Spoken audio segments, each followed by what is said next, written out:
A herança indígena vem dos primeiros povos que habitaram o Brasil, antes da chegada dos colonizadores. Algumas estimativas dizem que no século XVI havia mais de 1000 povos diferentes só no Brasil. É uma herança muito diversa.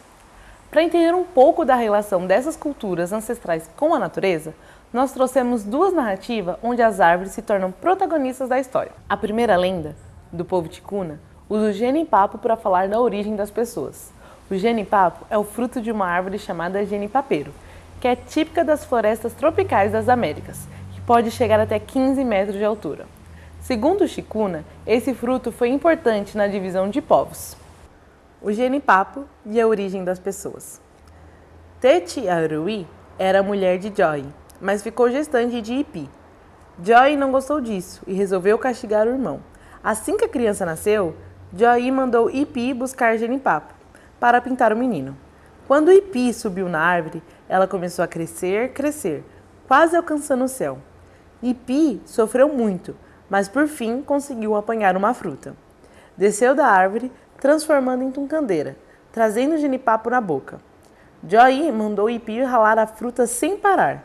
Ele ralou, até que ralou seu próprio corpo. Teti Aruí pegou o sumo do jenipapo e pintou o filho. Depois jogou a borra no igarapé e varei. A borra do jenipapo desceu pela água e foi parar num lugar com muito ouro. Depois tornou a subir, já transformada em peixinhos, numa grande piracema. Quando a piracema passou, Joy fez um caniço e foi pescar, usando caroço de tucumã maduro.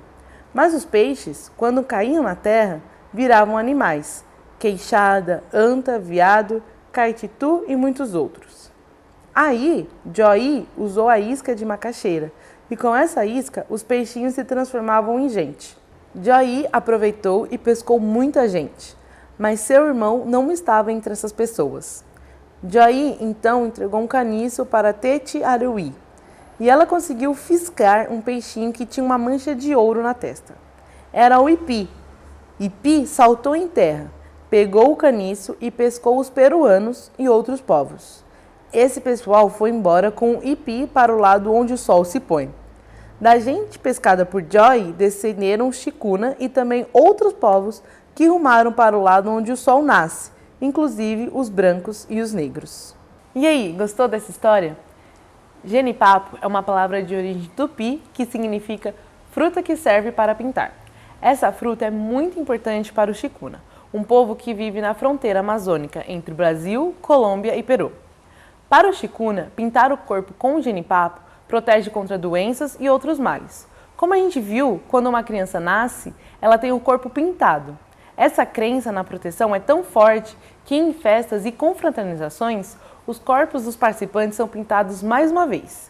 E em grandes reuniões, a pintura do rosto mostra a que nação cada pessoa pertence. Isso também aparece na história quando Ipi e Joy pescam vários povos da água do Igarapé e Varei, incluindo as pessoas que vão dar origem aos próprios Chicuna. A narrativa representa a origem de diferentes animais e nações, mostrando autoconhecimento e reconhecendo as outras culturas. Mas agora, vamos deixar os Chicuna e conhecer os Macuxi, povo que habita a região do Monte Roraima, que conta a história de Macunaíma e a árvore de todos os frutos. Macunaíma e a árvore de todos os frutos.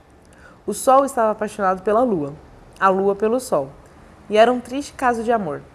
Todas as manhãs ele se apressava para chegar ao céu, na esperança de ainda encontrá-la. Era inútil, ela já havia ido embora.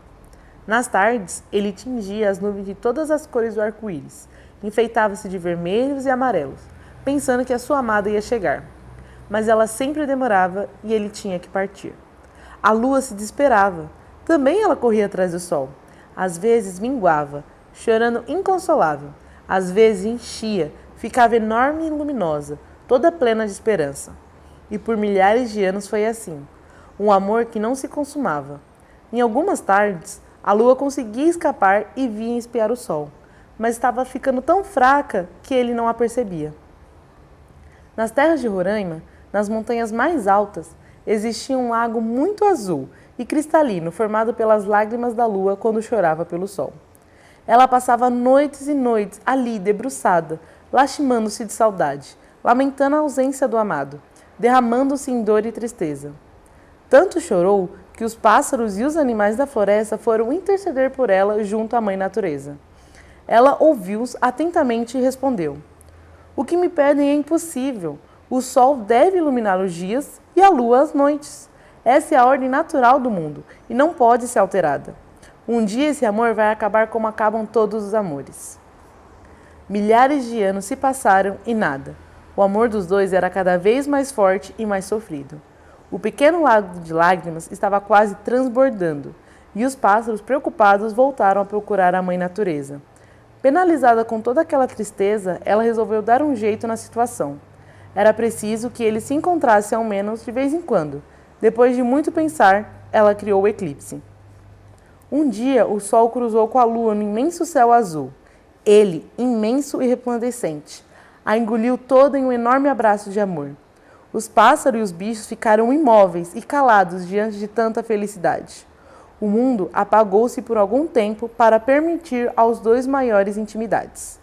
Foi então que as franjas de luz do sol, que brilhavam em volta da lua, se espelharam no lago da montanha. As águas feitas de dor de saudade agitaram-se com alegrias e delas nasceu Macunaíma, o curumim das montanhas de Roraima. Macunaíma foi adotado pelo povo Macuxi e ali cresceu até se tornar-se um guerreiro inteligente e corajoso. Tinha bom coração e foi escolhido por Tupã para ser o guardião da árvore de todos os frutos, que existia perto do lago. Era uma árvore imensa, com um tronco tão grosso que seria necessário 10 homens para rodear. Nela brotavam bananas, abacaxis, tucumãs, pupunhas, açaí e todas as deliciosas frutas que existem. Tinha sido um presente de Tupã pelo nascimento de Macunaíma. Só ele podia recolher os frutos da árvore e dividi-los entre os Macuxis. A cada lua, Macunaíma dirigia-se para a árvore, seguido pelas mulheres da aldeia que carregavam grandes cestos trançados com fibra de buriti. Os indígenas regalavam-se com aquelas gostosuras, havia fartura e as crianças cresciam saudáveis e fortes. Passadas muitas luas, a ambição e a inveja começaram a tomar conta de certos corações na aldeia. Alguns indígenas diziam que Macunaíma deveria tirar galhos da árvore e plantá-los para que nascessem muitas árvores como aquela. O herói dizia que Tupã havia proibido isso e que a árvore era de Tupã, deviam, portanto, obedecer-lhe. Certa vez, Macunaíma teve que fazer uma viagem, e as pessoas invejosas, aproveitando-se da sua ausência, foram até a árvore e tentaram colher seus frutos. Cada fruto que tocavam escapulia e arrebentavam-se no chão. Enfurecidos, arrancaram muitos galhos e foram plantá-los perto dali. A árvore começou a murchar e morrer. Quando Macunaíma voltou, as mulheres, chorando envergonhadas, pegaram-no pela mão e levaram até a beira do lago. A árvore de todos os frutos estava morta e dela só restava uma enorme ramaria seca. Macunaíma ficou furioso. A raiva dele foi tão fulminante que toda a floresta pegou fogo. Depois disso, as árvores se transformaram em pedra. Os pássaros voaram para longe, os bichos desapareceram e os rios secaram. As pessoas conheceram a fome, apareceram doenças e começaram a morrer. Alguns fugiram para outras terras, dispersando-se da tão valente aldeia Macuxi. Dizem alguns pajés que até hoje, quem for ao Monte Roraima vai escutar o gemido de Macunaíma chorando pela árvore de Tupã. Nessa lenda, Macunaíma é fruto de um grande amor e por seu bom coração é escolhido por Tupã para cuidar da árvore de todos os frutos. A árvore e a relação da comunidade com ela é o foco central da história. Num primeiro momento, fica clara a relação de respeito e comunhão com a árvore, que abastecia os Macuxi com uma enorme variedade de frutos. Mas a história também mostra a importância de cada um reconhecer o seu papel e o que a ambição e a inveja humanas podem provocar. A ganância acabou levando à morte da árvore de todos os frutos e ao desequilíbrio na natureza, trazendo dor para toda a comunidade, já que a árvore era um bem de todos. E aí, o que você achou das histórias? Acha que elas têm a ver com o nosso dia a dia? Essas narrativas te ajudaram a perceber como podemos nos relacionar com a natureza e como é importante agir com cuidado e respeito pelo meio ambiente?